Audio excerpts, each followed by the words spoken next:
Welcome everyone, join us today as we delve into the life of Alan Lanier, the gifted keyboardist and guitarist who helped shape the sound of one of rock's most revered bands, Blue Oyster Cult. From his early days in Long Island to the heights of rock stardom, stay tuned as we uncover the story of a musical genius. So let's dive in. Alan Glover Lanier, born June 25, 1946 in Birmingham, Alabama, in the United States of America. Lanier, a descendant of the Southern poet and musician Sidney Lanier, embarked on a remarkable journey in the world of rock music. After studying film, Lanier found himself at a film company in Long Island, where fate intervened in the form of a chance encounter. Introduced to guitarist and singer Donald Roser and drummer Albert Bouchard by a colleague, Lanier became part of a musical revolution in 1967 when Blue Oyster Cult was born. Originally known as Soft White Underbelly, the band emerged from a communal house at Stony Brook University on Long Island, where they caught the attention of rock critic Sandy Pearlman during a jam session. With Pearlman as their manager and creative partner, the band's lineup solidified, featuring Lanier on keyboards, Roser on guitar, Bouchard on drums, Jeff Cagle, Aka Krishna Das, and Les Braunstein as singers, and bassist Andrew Winters.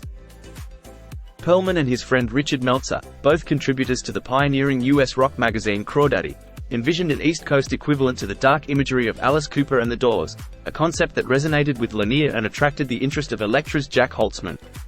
Under Pearlman's guidance, the band signed recording contracts with Elektra and Columbia, with Pearlman providing his poetry as lyrics for many of their songs, including the iconic Astronomy. Meanwhile, writer Richard Meltzer, also a Stony Brook University student, contributed lyrics from the band's early days through their latest studio album. In 1968, the band recorded an album's worth of material for Elektra Records. However, the departure of lead singer Les Braunstein led to the shelving of the album recorded with him on vocals. Eric Bloom's journey to becoming Blue Oyster Cult's lead singer was a tale of serendipity. Initially hired as the band's acoustic engineer, Bloom's fate took a fortuitous turn when Lanier accompanied him on a drive to an upstate gig. There, Lanier had the chance to hear old tapes of Bloom's talent as a lead vocalist for the band Lost and Found, ultimately leading to Bloom being offered the role of lead singer for Soft White Underbelly, cementing his place in the band's iconic lineup. A critical review of a 1969 Fillmore East show prompted Pearlman to change the band's name, first to Oaxaca, then to the Stork Forest Group. Alongside the name change, Pearlman assigned stage names to each band member, Laverne for Alan Lanier, with only Buck Dahmer retaining his original moniker.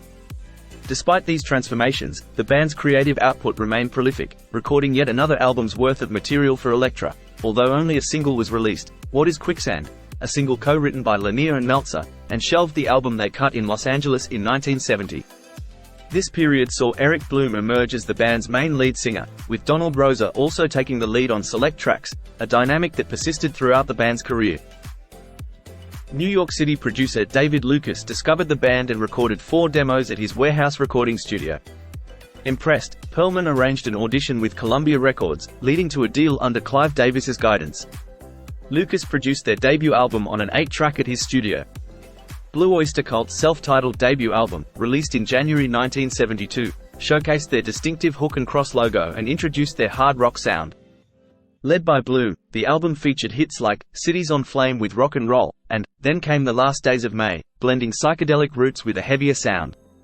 Produced by Pearlman, it aimed to be America's answer to Black Sabbath.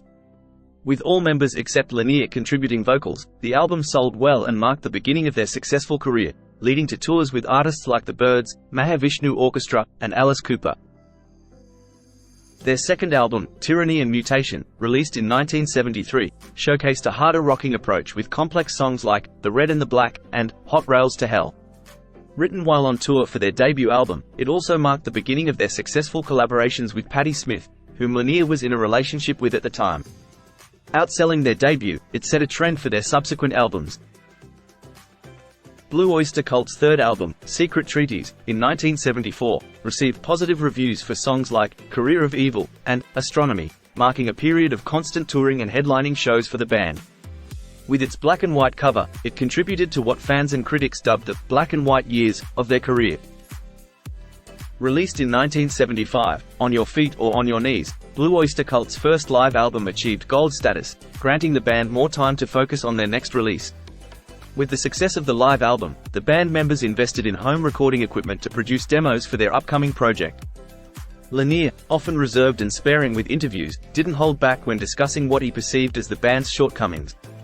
He lamented the disconnect between their studio aspirations for heavy rock and the polished product they ended up with. Their platinum-selling album, Agents of Fortune, in 1976, produced by David Lucas, marked a shift in the band's songwriting dynamics. Tracks like Don't Fear the Reaper soared to number 12 on the charts, solidifying their place in hard rock history. Yet, the album showcased individual songwriting efforts rather than collaborative works. With a more conventional structure and polished production, the album saw each band member take turns on lead vocals, a departure from their previous releases, with Lanier singing lead on True Confession. For their tour, the band integrated lasers into their renowned light show, setting a trend as one of the pioneering acts to utilize lasers in their performances. In 1977, their album, Spectres, featured the hit Godzilla, but didn't match the sales of its predecessor, going gold but not platinum. Despite its polished production and shared lead vocals among members, it marked the first album to sell less than its forerunner. Following this, the band released Some Enchanted Evening in 1978, initially planned as a double live album but edited down to a single album by Columbia. Despite the edit, it became their most popular album, selling over 2 million copies and showcasing their raw hard rock energy on stage. Mirrors, released in 1979, produced by Tom Werman, marked a shift towards glossier production. With Rosa taking lead on 4 tracks, the album aimed to elevate his vocal presence. However, sales fell short of expectations. Album, Cultosaurus Erectus in 1980, produced by Martin Birch, saw a return to hard rock roots. Despite positive reviews and success in the UK, it didn't fare as well in the US. The album featured Black Blade, a collaboration with author Michael Moorcock, and the band toured with Black Sabbath in support, dubbing the tour the Black and Blue Tour. Birch produced Fire of Unknown Origin in 1981, the band's highest charting album, peaking at number 24 on the Billboard 200. The standout track, Burning for You, was originally intended for Rose's solo album but was included here. The album continued the heavier sound with synthesizers and new wave influence on some tracks. Fan favorites like Joan Crawford and Veteran of the Psychic Wars contributed to its commercial success, achieving gold status. The departure of Albert Bouchard during the tour marked the end of the band's original lineup. The Revolution by Night, in 1983, produced by Bruce Fairbairn, marked a shift towards a more radio-friendly sound. Despite its chart success with singles like Shooting Shark, co-written by Patti Smith and featuring Randy Jackson on bass, and Take Me Away, the album fell short of gold status, signaling the band's second commercial decline. Rick Downey's departure after touring left Blue Oyster Cult without a drummer. A temporary reunion with Albert Bouchard for a California tour in 1985 caused tensions, leading to Bouchard's departure and Lanier's subsequent exit, replaced by Tommy Zvonček. Columbia Records released the Imaginos project in 1988 as a Blue Oyster Cult album, featuring new overdubs from Bloom and Rosa to replace Albert Bouchard's vocals and guitar parts. Despite a positive review, the album didn't sell well, and the band's promotion was minimal. They were later dropped from the label when it became Sony Music Entertainment. During the 1990s, the band toured extensively but didn't release new material until contributing to the Bad Channels soundtrack in 1992 and releasing Cult Classic in 1994 on lineup changes. In the late 90s, they signed with CMC Records and released Heaven Forbid in 1998 and Curse of the Hidden Mirror in 2001, both featuring songs co-written by John Shirley. Despite stable lineups, album sales were disappointing. Legacy Records reissued the band's early albums in 2001, and a live album and DVD, A Long Day's Night, followed in 2002. Sadly, in 2007, Lanier retired from live performances, marking the end of an era for Blue Oyster Cult. His absence from the band since late 2006 had left fans speculating about his future with the group. Lanier's decision to step back from live shows came after decades of contributing his musical talents as a keyboardist and guitarist to the band's signature sound. Though his on-stage presence would be missed, Lanier's legacy as a founding member of Blue Oyster Cult remains deeply ingrained in the band's history and influence. Lanier's contributions to Blue Oyster Cult extended beyond his instrumental prowess. As a songwriter, Lanier penned several notable tracks that became integral parts of the band's discography. Among these are True Confessions, Tenderloin, Searchin' for Celine, In Thee, and Lonely Teardrops.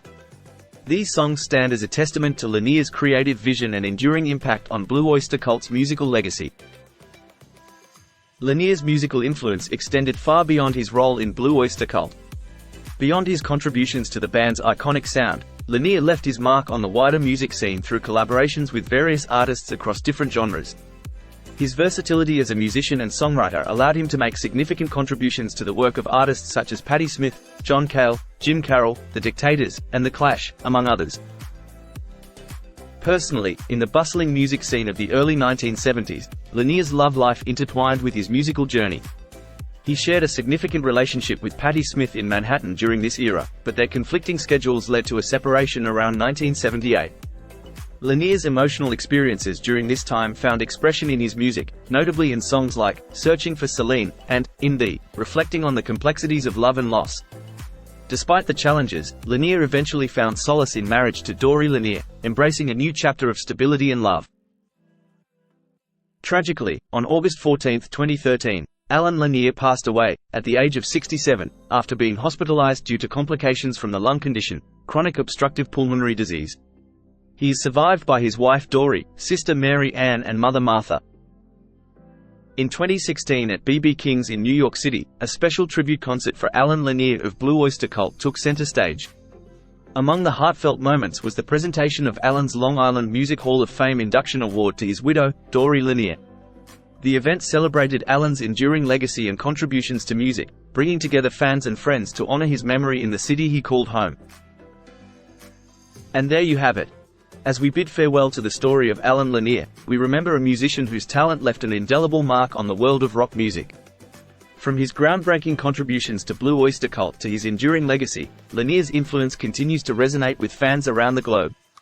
Thank you for watching. Don't forget to like and subscribe for more videos just like this. Take care and bye for now.